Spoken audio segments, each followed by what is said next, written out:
Hey team, welcome back to the show. Today I am joined once again by my guy Brandon DaCruz to talk about rapid fat loss.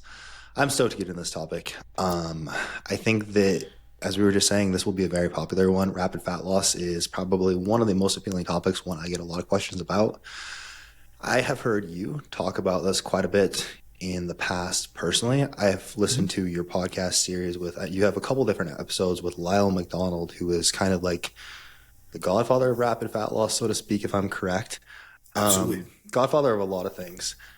And it's cool it's cool how often you have Lyle on your podcast as well, because just on as a side, like back in the day when I was first like trying to like learn about and understand things at a deeper level, when I was getting into coaching, I would read bodyrecomposition.com, Lyle's website, like all the time, and it like gave me such a good understanding. But not a lot of people like have the pleasure of having Lyle like on their shows and things like that consistently. He's a little bit harder to, I think, get in touch with. So it's really cool like how the relationship you guys have and how much it seems like you have been able to like get such good information from him out there. So I appreciate that.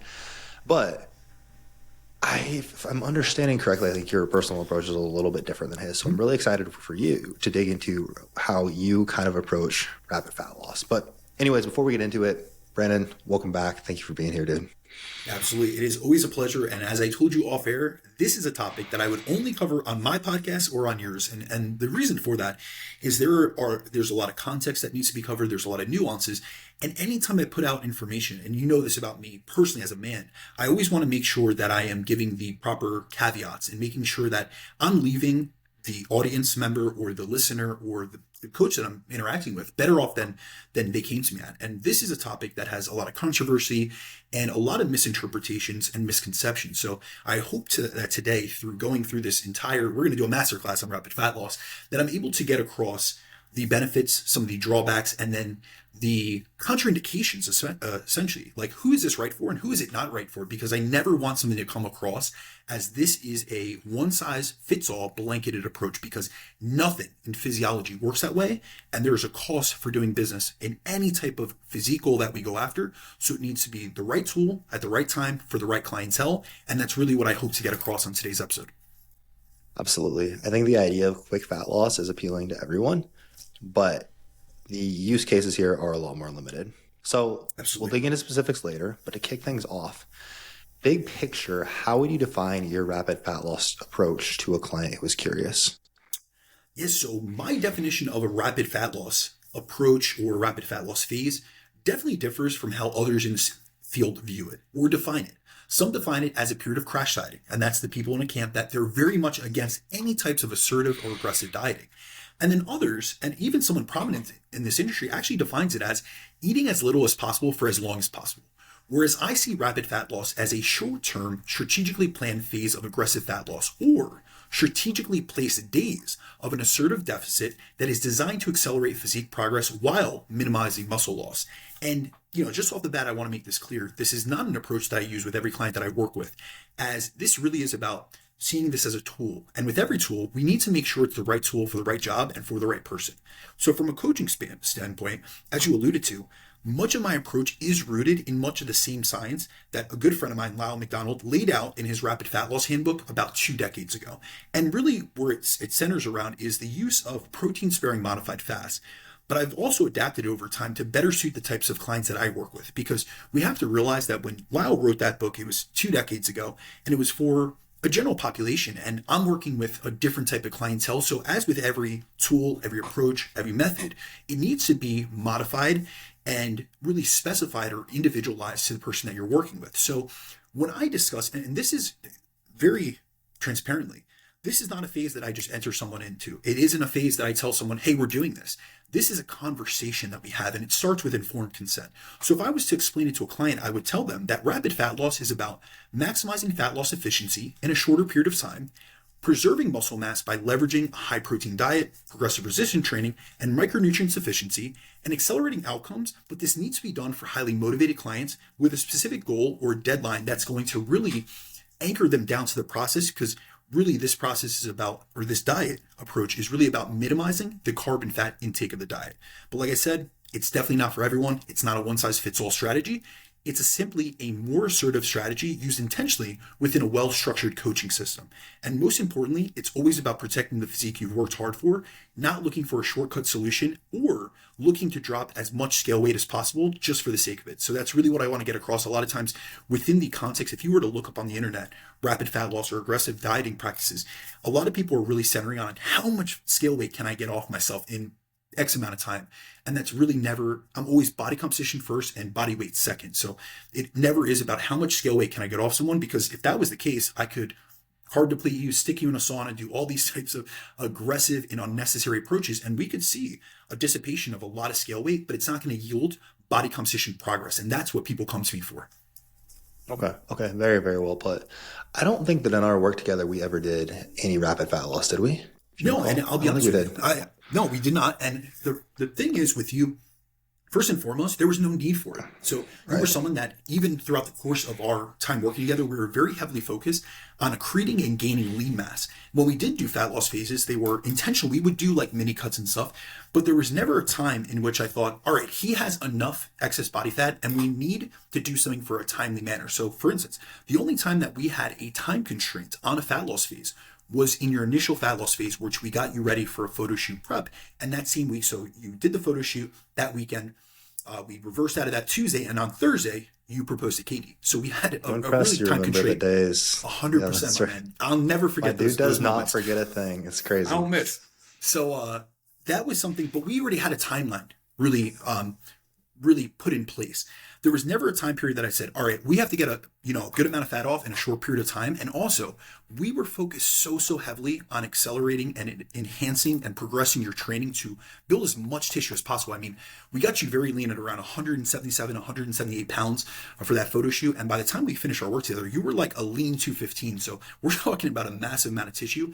It just wasn't the right tool for the right job. But I will tell you, there have been many other people that were in different cases. Someone like an Anthony Scalzo, I've used it for short periods of time. He's an IFBB pro that you've met yourself. And there's been many clients over the years that I've used it with, but it's always a conversation. It is, hey, let me have this conversation with this person. I think this would be applicable to you.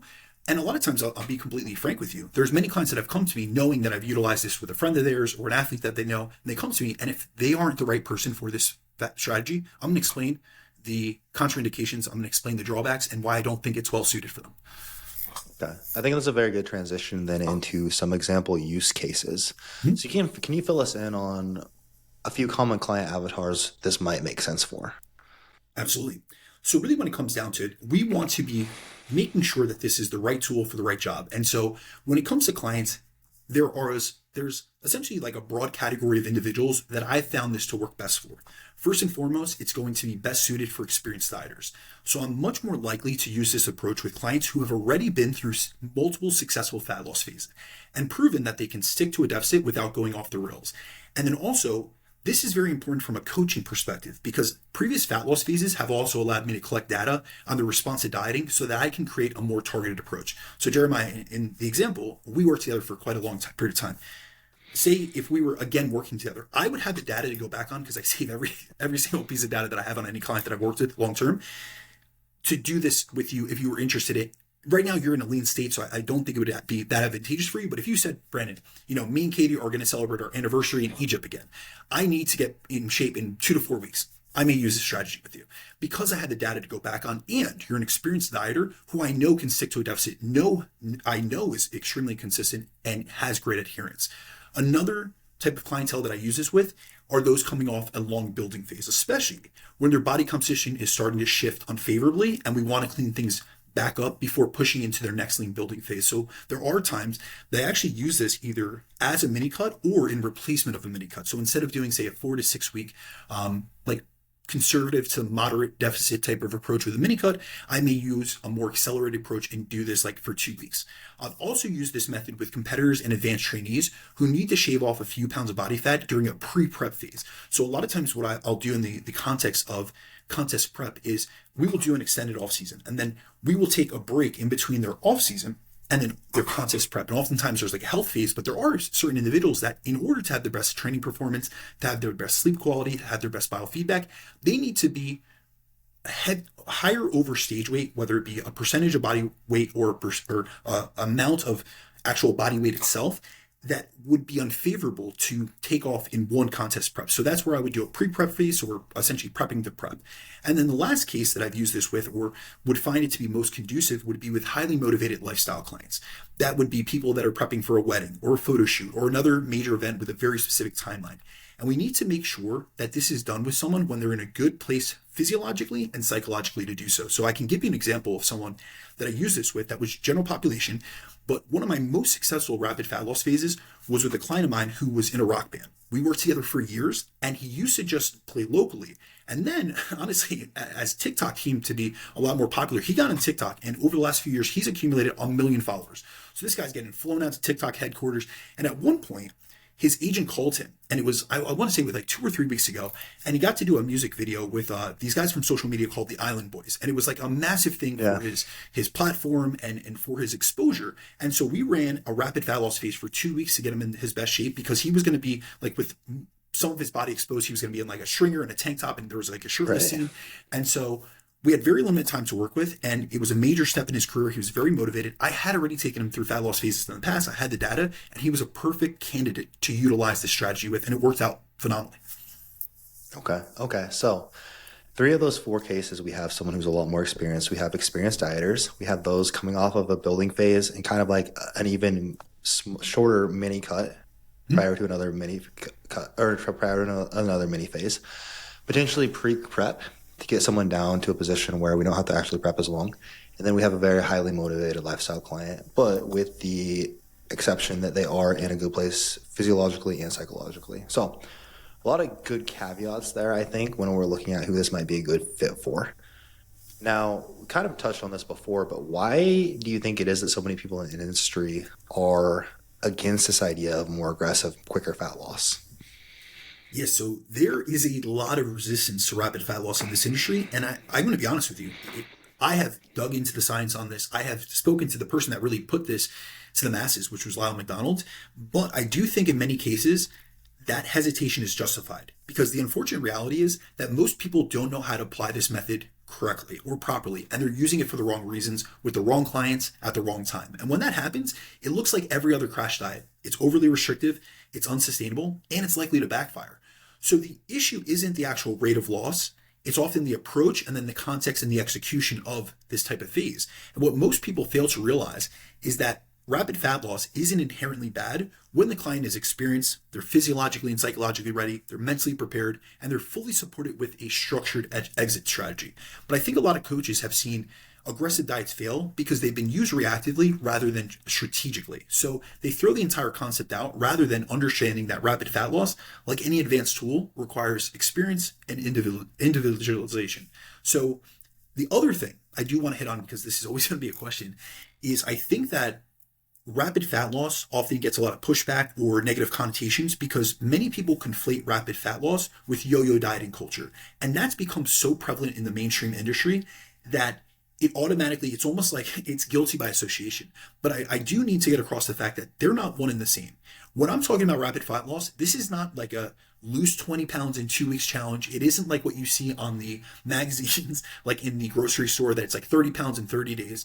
This is a targeted time-bound phase that is used by an experienced coach to help a well-suited client move the needle quickly when all conditions are aligned. And, so overall, I understand the skepticism.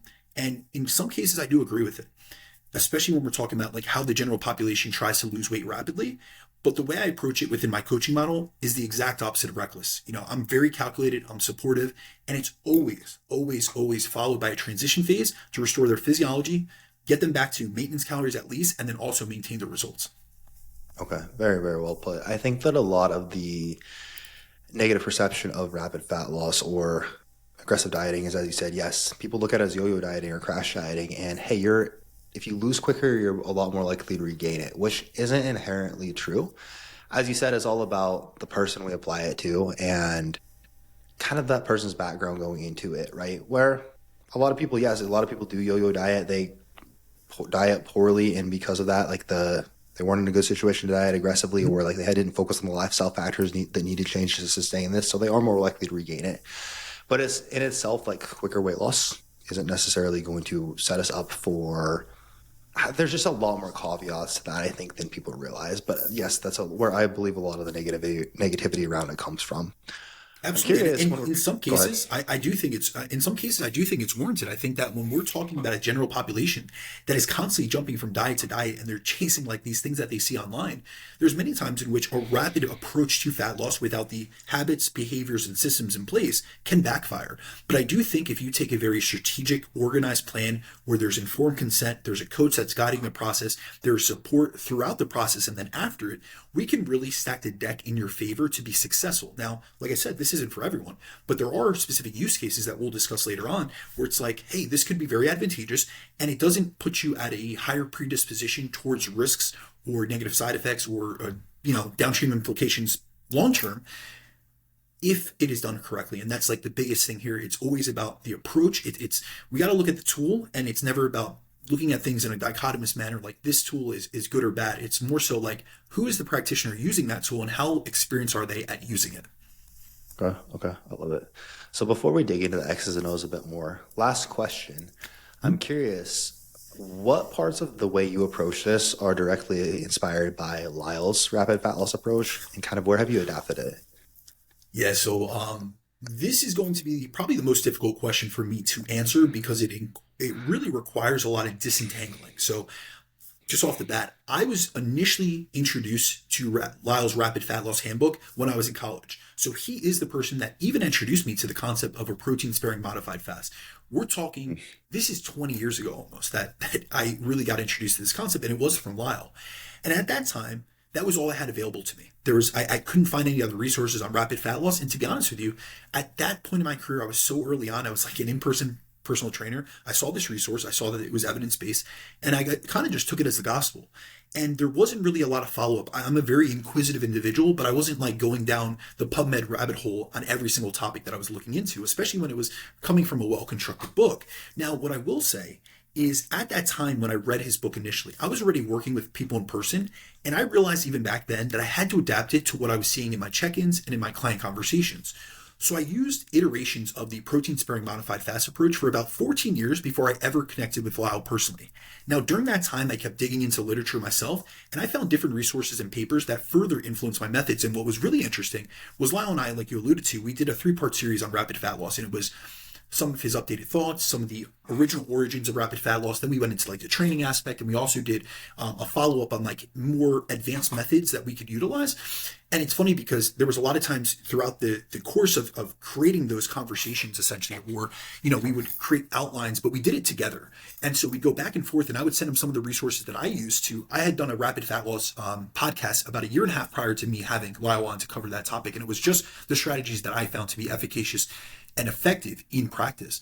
And I sent him some resources, and there was a lot of resources that overlapped 100%, but there were some that he had not looked into. And then there was a lot that he sent me that I had no idea about. So it really was able to, we were able to expose each other to different sources. But, what I will say is that I had many years where I was doing this approach in a different iteration before I ever got contacted, or I got in contact with Lyle. And really what happened was about a year ago, I connected with Lyle because of another mentor of mine, which is Dr. Scott Stevenson, who also has heavily shaped my approach to coaching as well. So we're going to talk about like later on, like how I apply this in practice and like undulating calorie cycles and high low days and stuff like that. That was a lot of conversations I had with Scott, a lot of things that I learned from him. And then of course, I reiterated it. Like I just have a different type of thinking brain where I'm always trying to improve upon things, or really, it may not even be an improvement, to be honest with you, because both Scott and Lyle are amongst the most brilliant individuals that I've ever been able to spend time with. And I mean, way off a podcast.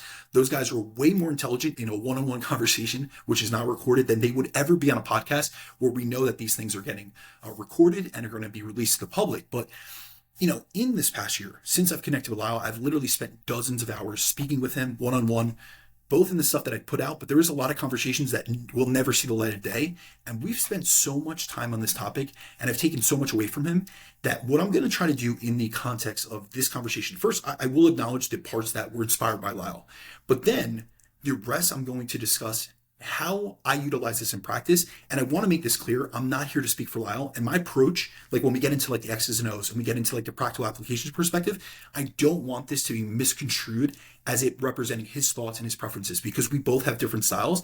And I love giving credit where it's due, but I do have my own style, and I've been coaching for 16 years at this point.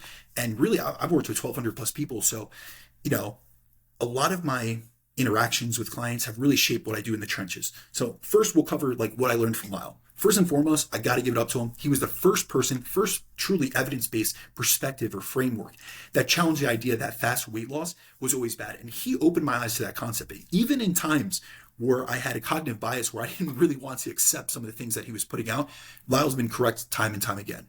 Then there were several elements of my approach that are directly inspired by his RFL approach. The first is you have to prioritize high protein intake. That's always going to be the cornerstone of the diet. And he really got across that we needed to preserve muscle mass during a steep deficit. The next, this is something that I would do naturally, but really when it comes to training, he really got across to this entire industry, but me specifically, the need to prioritize resistance training, but also minimize unnecessary cardio. And then the last was that he wanted to make sure that essential nutrients were met. Then from there, I've really adapted his protocol and practice, especially when it comes to different aspects of its application. So for example, I scale the level of aggressiveness on the diet based on the experience, the timeline, and the psychological readiness of the client, not just physiological markers. So a lot of times when we look at rapid fat loss, it's based off of body composition perspective in terms of lean mass and fat mass, which I do acknowledge are massively important components. But remember, this was a book that was put out for the public, so he was not able to individualize it based on the person that was reading it. Whereas I'm actually in the trenches with people one-on-one, and I'm getting the feedback. I'm looking at biofeedback. I'm having conversations with them. So there are many times that I'm making on-the-fly adjustments that would not have been done by Lyle in that book and in the context of that.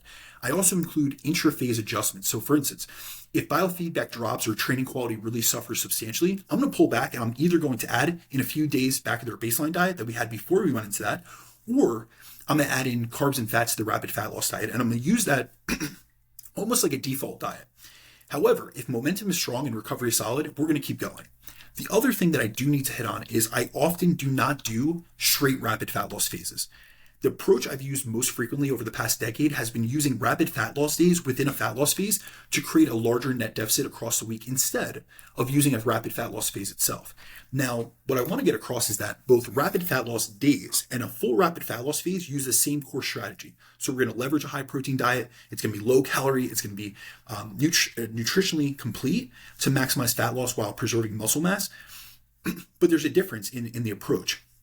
With the rapid fat loss day approach, which is really what I utilize, I'm going to utilize between 1 to 3 days a week of these rapid fat loss days. But I'm going to stair step a client into that higher frequency over time. And I'm specifically going to use those on non-training days to drive a larger weekly net deficit, to increase fat loss efficiency, and to get things moving quicker without hindering performance or biofeedback, as compared to using continuous low days every single day of the week. So a lot of times with other rapid fat loss diets where a rapid fat loss phase, every single day is going to be low calories. So you're going to train on low calories. You're going to have non-training days on low calories.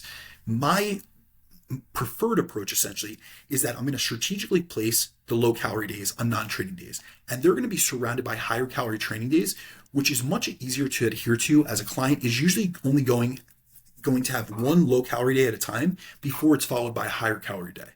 So when we look at it, it's like, it's really, what is this best suited for? And for me, that's the best method that I have to utilize with my clients and what they're looking for, their biofeedback, their very heavy emphasis on performance. Whereas a full rapid fat loss phase is usually much more intense. It's consecutive days of aggressive dieting using that protein sparing modified fast structure. And because it's more intense, I'm much more selective about who I implement it with because not everyone can handle it. So overall, I've taken, the aspects of Lyle's system that are most applicable to my clientele, and then I've blended it with more of my health-centric coaching model that emphasizes more sustainability, physiological readiness and restoration, and then also long-term thinking. Because for me, it's never about what can I do with this person in 2 weeks or 6 weeks or 12 weeks. It's like, what can I do with this person? What can we accomplish in 12 months? And really, when it comes down to that, I can't sacrifice our long-term vision for some short-term progress, which will only cause a regression in the long term. And I think that's very important to understand as a client when you go into a coaching relationship. If you're working with someone like Brandon or us, like we're always going to be focused on long term, what's best for you, a lot of times that's not what the person wants short term. A lot of people hearing this might want to sign up with a coach and, hey, let's hop into rapid fat loss right away. I can almost guarantee you that's probably not going to be the best move. So let's get into then who is and isn't a good fit. So what would you say are some green flags that someone is a good candidate for rapid fat loss? Yeah, so always the first green flag that I'm looking for and I'm trying to delineate is the experience of the dieter. Meaning, I want someone that has successfully completed multiple full-length fat loss phases in the past, and I really need them to show that they can adhere to a plan. And another component of that is, this is something I like to often speak about, is that they've built the skill of dieting. Meaning, that they are able to execute on a consistent basis a plan which puts them into a deficit, and they're able to embrace and deal with the discomfort that comes along with heightened hunger or maybe a little bit lower energy. We're not talking anything extreme, but if you have not been able to successfully nail down that skill, and I do think it's a skill that needs to be practiced, because a lot of people, they've done a lot of dieting, but they've done it improperly. Just like we have a lot of people that have spent years training, but they have piss poor execution. So we could say, you've been training 10 years and they say they're advanced, but they're really a noob when it comes to execution or intensity or any vector or any variable within the training context. Well, the same thing can be applied to dieting. There's a lot of people with a long history of dieting that have yet to do it successfully, have yet to do it with consistency and adherence. It's more so jumping from short-term diet to short-term diet in this yo-yo dieting fashion. So I really want to make sure that they can adhere to a less aggressive diet first and foremost, so that when we do up the ante and we start turning up the levers in terms of the deficit and the aggressiveness, they're able to actually adhere to that. Secondarily, another green flag is that they've been in a building phase or at least a maintenance phase for at least a few months. If someone has been consistently eating at or above maintenance, fueling their training and supporting recovery, they're going to be in a much better position to handle a steep short-term deficit. Another one is that they're carrying a moderate to high level of body fat, because the higher your body fat percentage, the more aggressive you can be without risking muscle loss or hormonal dysfunction. So I find it much more useful to use rapid fat loss strategies with someone who's, say, 15 to 25% body fat in males or 25 to 35% body fat in females than with someone who's already very lean. I also want to make sure that this is someone that has demonstrated high levels of adherence, and they have essentially cemented good baseline habits and behaviors, because rapid fat loss phases are not the time to build habits or try to build better habits. They're for people that have already proven that they can be consistent and they can execute. So I want someone to be adherent in terms of their nutrition tracking, their diet, like actually following a meal plan, their recovery habits, their check-in accountability. We need to make sure that they're training with adequate, training proximity to failure or intensity, like they're actually able to execute, that we have all the ducks essentially aligned in a row, so that they're in the most beneficial and best primed position to respond to a rapid fat loss phase. And the other thing, and this is really a coaching call, to be honest with you, you have to make sure that this person is not only psychologically ready, but that they have a strong mindset and a clear purpose. Because when someone is internally motivated and they have a clear why, so for instance, I give you the case of my client Nikki, who had the video shoot for his song, his single. That was something that it was so clearly tied to his why of like trying to accelerate his career and get more exposure, that there was no other option but to get through this. Whereas with other people, if it's just like, hey, I just want to lose weight, it's just, I don't want to judge anyone's goals and say that one is more important than the other. But like when I've had individuals that have been most successful, they have a clear why, and they're far more likely to succeed with something intense like this. This is not something that's easy. I don't care who tries to get it across to you that this is, it's short, but it's very intense, and you really need to have a strong mindset. You have to be a great state of psychological readiness, and you also have to have a clear purpose to be able to drive you forward. Okay, absolutely. So again, we're pretty experienced with dieting. We've been building or at least maintenance for a few months. We're at a moderate to high level of body fat, and we're in a psychologically good place. We have a pretty clear why on why this is important. Are there any red flags that we haven't mentioned here that would disclude someone from this? Like, hey, this 100%. Isn't an immediate no. This is, I have an expansive list for this, to be honest with you, because I never want something, there's a lot of benefits to this approach, and it can sound sexy. And like you said, you nailed it on the head. Rapid fat loss or any of these faster protocols, these faster approaches are very sexy to individuals. And that's all good and well. They have their advantages. But being overly aggressive with the wrong client can do more harm than good. So I'm very selective with who I use this approach with. So in terms of red flags, One is going to be if they're a beginner or they haven't completed a successful fat loss phase. So if someone has yet to be able to adhere to a more conservative fat loss phase, dropping to a lower intake approach that rapid fat loss necessitates will be a massive challenge and will most likely set them up to fail. And really, why I really avoid this, like I will have conversations and I will really try to dissuade someone from doing this, is that there's a lot of a psychological element to failure. And there's a lot of people, I work with a lot of individuals that have dieted over and over again, but they've never successfully met their goals. So they start having self-limiting beliefs. And I never want to be the coach that puts someone in a situation where I take them through an approach that I know has a high likelihood of them falling off. And then I re-ingrain or reinforce that failure habit. We always want to put them in the best position to succeed so we can continue to build their confidence, their autonomy, their competence, and things like that. Another red flag is going to be if they're very lean. So if a male is below 10% body fat or a woman is below 18 to 20% body fat, they have less body fat available to pull from, and a rapid fat loss phase can lead to a disproportionate amount of muscle loss, really hindered training performance, hormonal dysregulation, and with women, it's going to predispose them to menstrual cycle dysfunction. I will also not take someone through this approach if they have signs of hormonal deficiencies or something that's actually blatant, something like thyroid dysfunction, Hashimoto's, autoimmune disease, or they already have menstrual cycle dysfunction or irregularity. So if a client is dealing with thyroid downregulation, adrenal dysfunction, or low hormone levels, such as someone with low testosterone or a woman with low progesterone and estradiol, a rapid fat loss phase is contraindicated as it can exacerbate those issues. Now, the number one group of clients that I will not use rapid fat loss approaches with are women who have either disrupted or irregular menstrual cycles, or they have a history of menstrual cycle dysfunction like hypothalamic amenorrhea. And I'm going to say this point blank so that the information I provide on today's podcast isn't misused.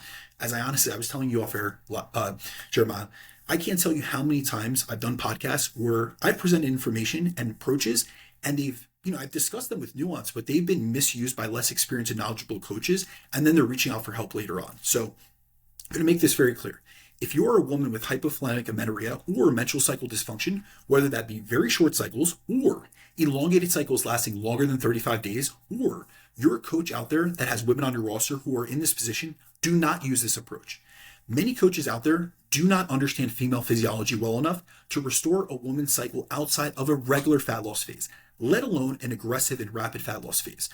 So if that applies to you, please do not gamble with someone's reproductive health, their fertility, and their long-term progression by trying to use an advanced method like rapid fat loss with them. Many women are suffering long-term consequences due to improper practices. And I know this personally because I'm contacted by, say, right around like a dozen women a month who have worked with other coaches and lost their cycle. And despite continuing to work with that professional, they were unable to restore their cycle. And what many of you don't get is that this is not a short-term side effect. The loss of the menstrual cycle leads to low sex hormone production, especially estradiol and progesterone, and it leads to a loss of bone mineral density, which often cannot be restored. And this leads to issues like higher risk for stress fractures and injuries, poor biofeedback, GI issues, and a susceptibility to immunological issues. And I've also seen a lot of women that are struggling with fertility now, and they're in their, say, early to mid to late 30s. And these were decisions they made in their 20s and never thought that they would have long-term repercussions. So I really have to really suggest and encourage, if you are someone in that position, this is you're not a candidate for this.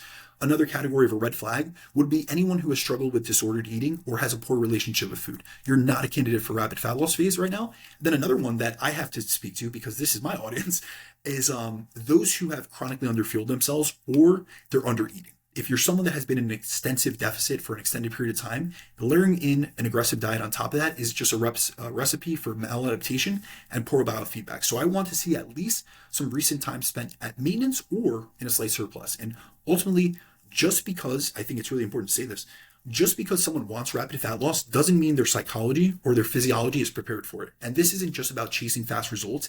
It's about using the right tool for the right person and at the right time. So if you are in any of these red flag categories, don't think that this is like, you're doomed and you're not going to get body composition progress. There's so many other approaches we could take. It's not a one size fits all, but I would very highly suggest that you don't take this approach because it's going to predispose you to either experiencing a greater exacerbation of issues you're already dealing with or going back and essentially suffering regression. So I'll just say this from a perspective of someone that does a lot of menstrual cycle restoration.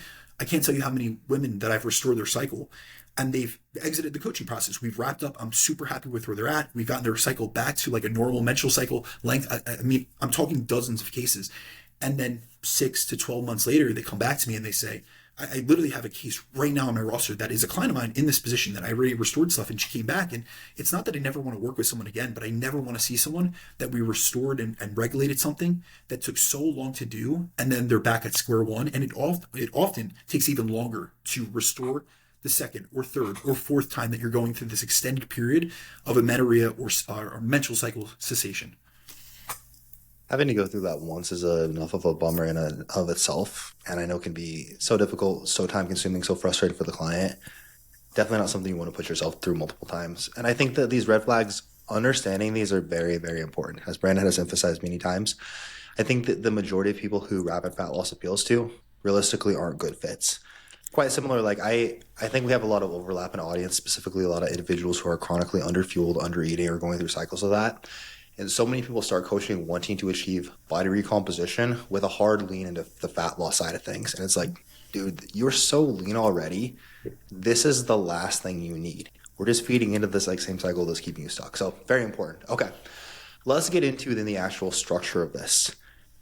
You kind of touched on this already, but how much does someone's current body fat and muscle mass, I'm curious that side of things specifically, impact like where they start in rapid fat loss, or if we use this at all?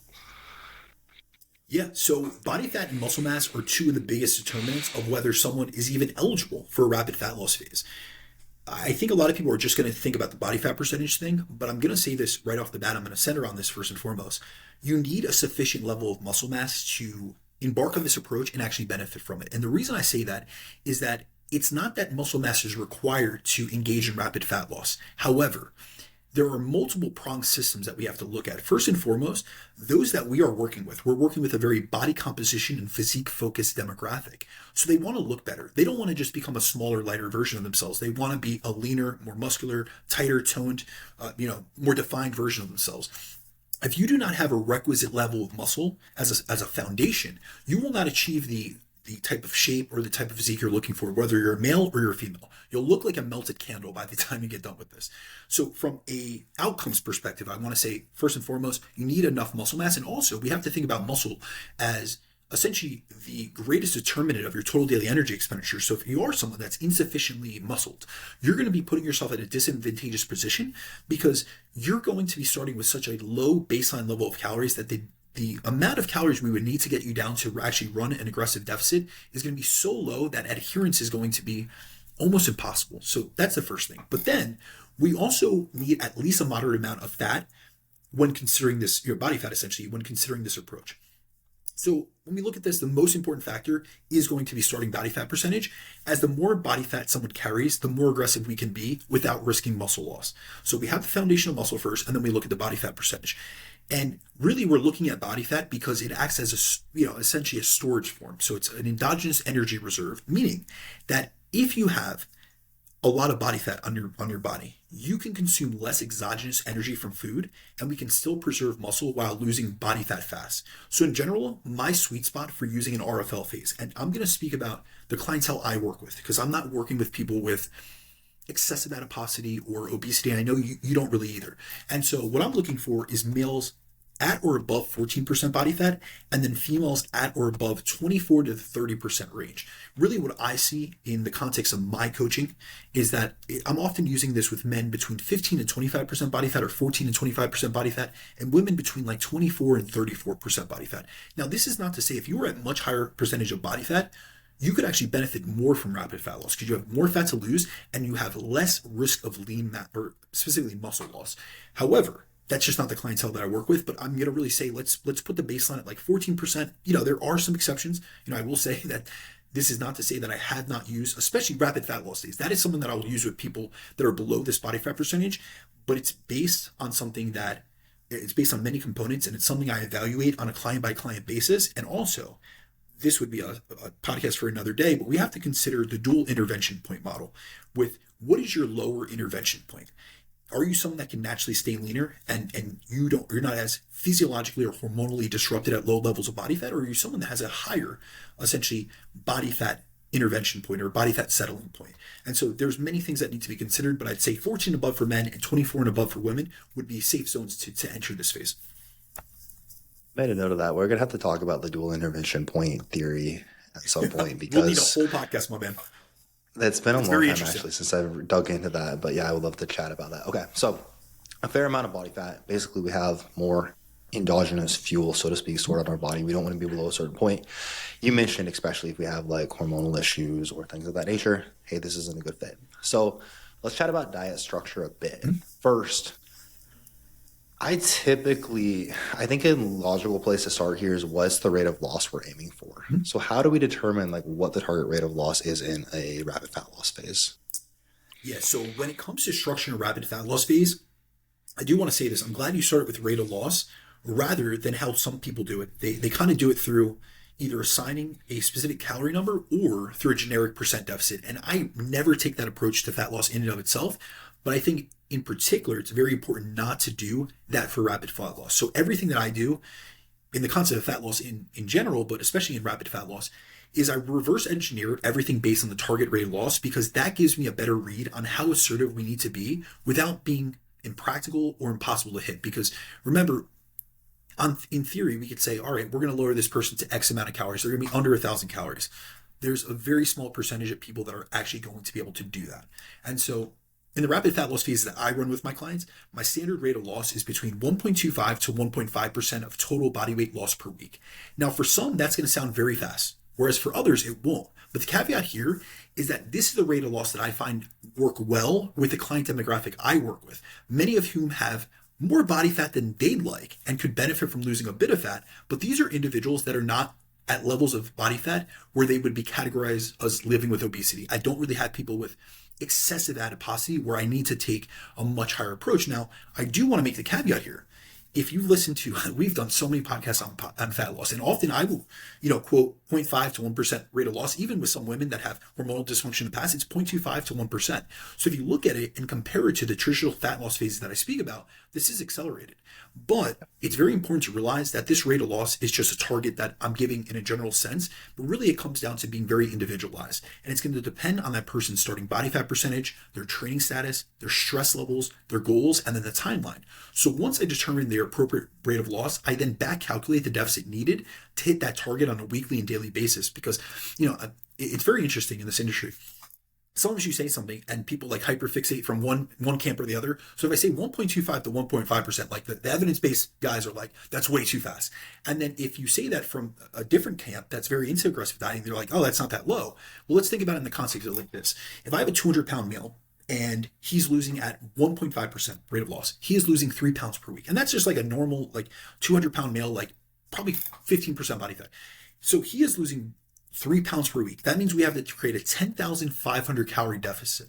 So his daily deficit is like 1,500. So that's quite substantial, especially if he's not a super active individual. Say that he is someone that works an office job, he's a corporate executive, he has a baseline, energy intake, or say he has a baseline maintenance intake of 27 to 2,800 calories. That's still a substantial deficit coming down. So that's why I give that range of 1.25 to 1.5, because there isn't just a static number that we can utilize with every single person, because we could do the math. Like we could say, all right, you need to eat, in this specific instance, if he had a 2,700 calorie maintenance, you have to eat at 1,200 calories. Well, some men and even some women, they could not adhere to that. So you have to be flexible, and then you really have to individualize it based on so many factors from a physical perspective, but then also your client interactions and your knowledge of that person and their diligence and ability to stick to a plan.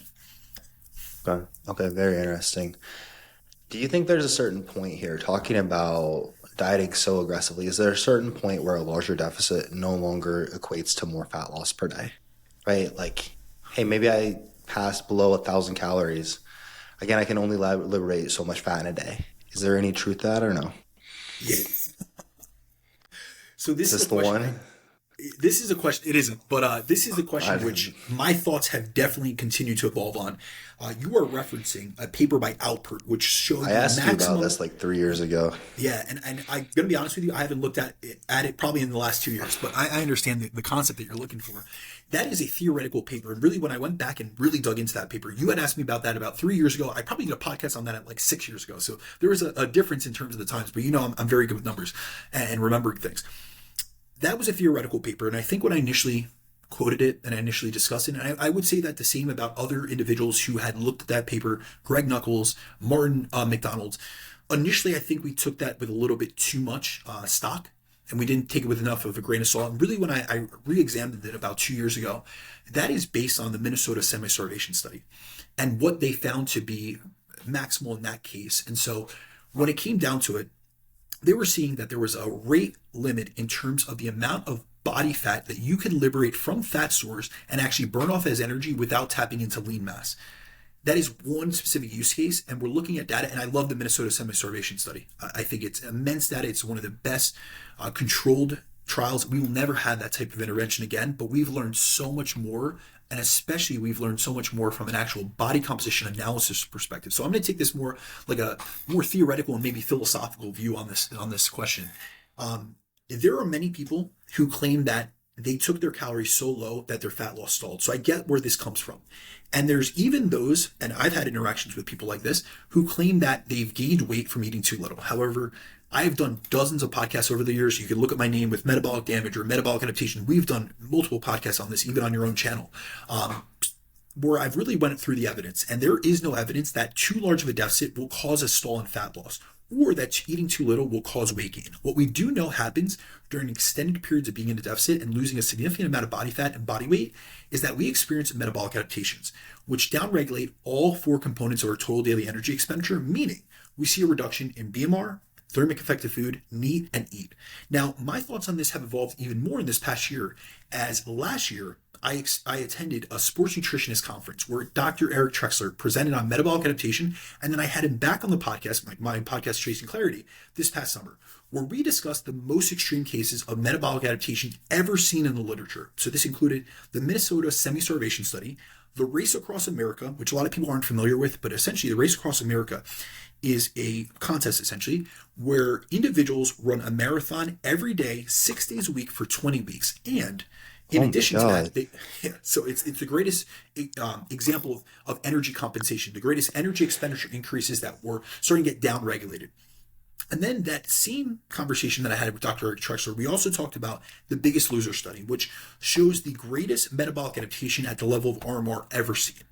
But even in individuals, like in those in the Minnesota starvation experiment, who lost 25% of their body weight and got to 5% body fat, where they experienced a metabolic adaptation around 40% of their total daily energy expenditure, they would continue losing weight if they brought their calories down to around 10 times body weight and consistently maintain that intake day in and day out, as there's a limit to how much metabolic adaptation we can experience, especially at the level of BMR, as there is a physiological cost of keeping the lights on and running internal functions. So we'd be dead if our BMR could just keep going down as organs function would essentially shut down. So technically, as long as a true deficit is maintained, fat loss will continue to occur. However, there are some practical nuances that we need to acknowledge. So the larger the deficit and the more body fat and body weight loss, the more severe metabolic adaptations we experience. And this not only affects our energy expenditure levels, but also our sex, our metabolic, and our hunger hormones. So for many, the larger the deficit, the more hunger and food focus they experience, which can threaten adherence. So if someone is running such a large deficit that they're white knuckling the process, it's very common for someone to make it through a few days on an aggressive diet and then to overeat for a day or more, as they don't find it sustainable.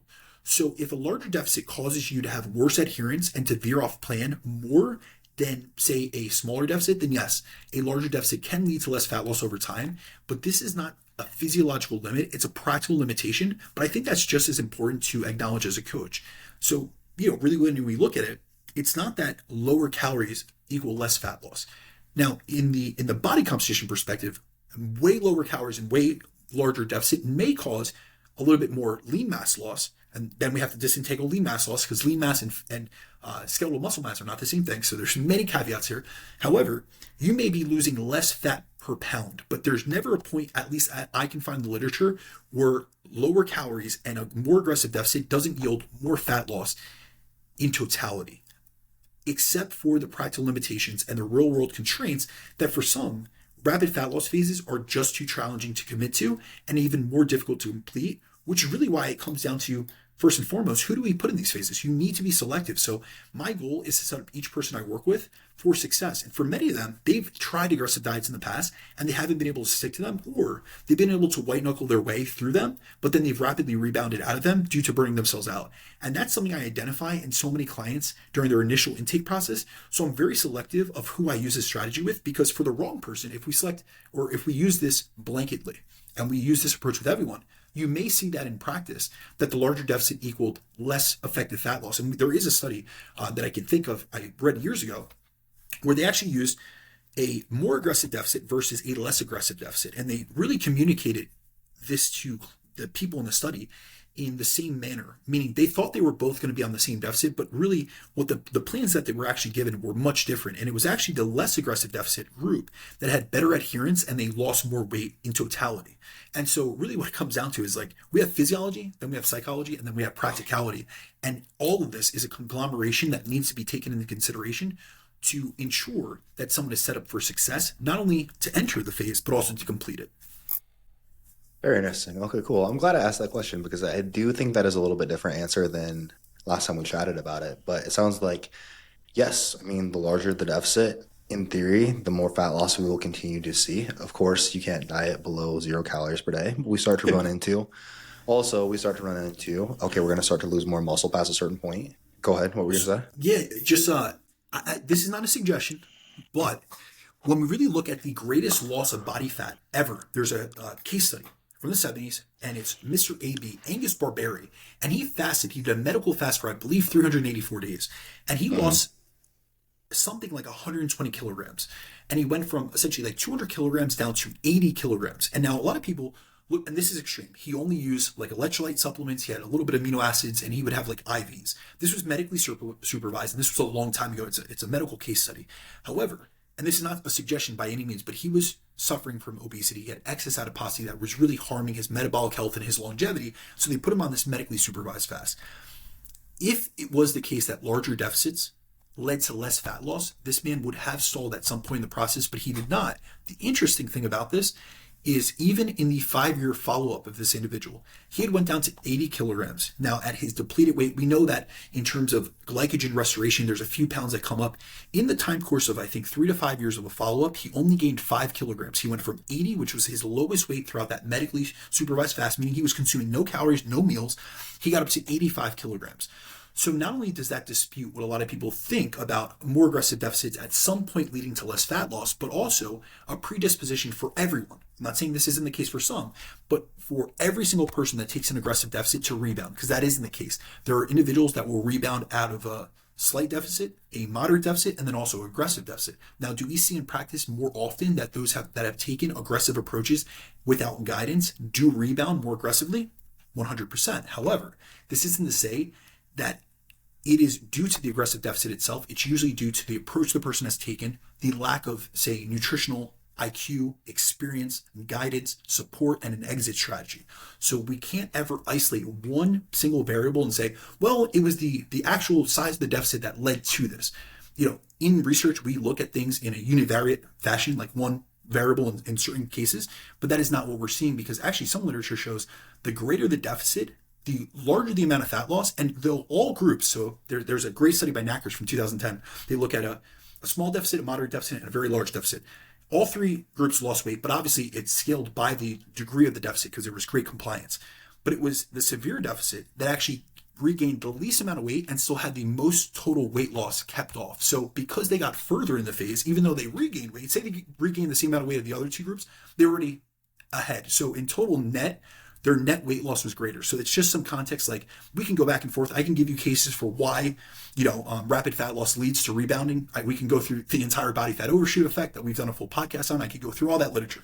But then I can also give you the opposite end of the spectrum. And I think that's one thing, like you said, you're surprised with my answer. I think that one thing I've gotten greater at is playing devil's advocate for both sides and looking at both sides of the equation. And essentially, these are arguments I have with myself. And the reason for that is because I don't just work with one type of clientele, and I have to consider, all right, this is a great strategy for this person, but this same strategy would be contraindicated for this individual because of these reasons. Cool. Okay. All very well put. Very interesting. It sounds like essentially for our purposes here, we're probably aiming for about 1.25 to 1.5% body weight loss per week. I know you are about out of time, dude. We're almost already an hour in. So this is going to wrap up part one. As per usual with us, this is going to be a two-parter. Next time we talk, we will dig a little bit deeper into the actual structure of the diet, putting this together from food sources, your protein, carbs, fats, cardio, training, supplementation. That'll be a fun chat, duration, and a lot more of the X's and O's. But Brandon, thank you so much for being here, dude. Before I let you go, just let people know where they can find you, anything at all you would like to plug. Absolutely. Jeremiah, it is always a pleasure. I had told you off air and I also messaged you. This was definitely not going to be a one-parter, but you are one of my favorite people to have conversations with. As soon as I saw that outline, I said, yeah, we ain't getting through this in one part. But all good. We always enjoy these conversations. I hope that your audience enjoys them as well. In terms of where you guys can find me, first and foremost, you guys can find me for daily content or even just being able to contact me on Instagram, which is at Brandon DaCruz_ for informative podcasts, deep dives, or to be able to check out the series that I have with Lyle McDonald, which is a 3-part series. Please look up the Chasing Clarity podcast, which could be found on both Spotify and iTunes. And then for individualized high-level coaching, if you guys need help transforming your physique, improving your health, whatever it may be, you guys can feel free to contact me, whether it be through a DM on Instagram or at my email, which is bdacruzfitness@gmail.com. As always, Jeremiah, it is always a pleasure to be on with you. I appreciate you. You always send me very interesting questions, and it allows me to kind of use my critical thinking skills. And the reason that works so well is that we have a great relationship and great chemistry. So you know what things to kind of like pick at me with in terms of questions and what things to throw back at me. And it allows me to go on these rabbit holes that hopefully provide context, nuance, and education for your audience. Of course, man. As I was saying after our last chat, I always appreciate your time. I am honored to have you. I always learn a lot during these, so I appreciate you letting me pick your brain and also just use it as content. So it means a lot. I will link up everywhere to find Brandon in the show notes. And per usual, dude, I've learned so much from you. Taken so much from our work together, both in a mentorship and coaching capacity. Can't recommend anything Brandon does enough alongside the podcast. So all that will be linked up. Thank you for being here, dude, and we will catch you guys with part 2 soon. Peace.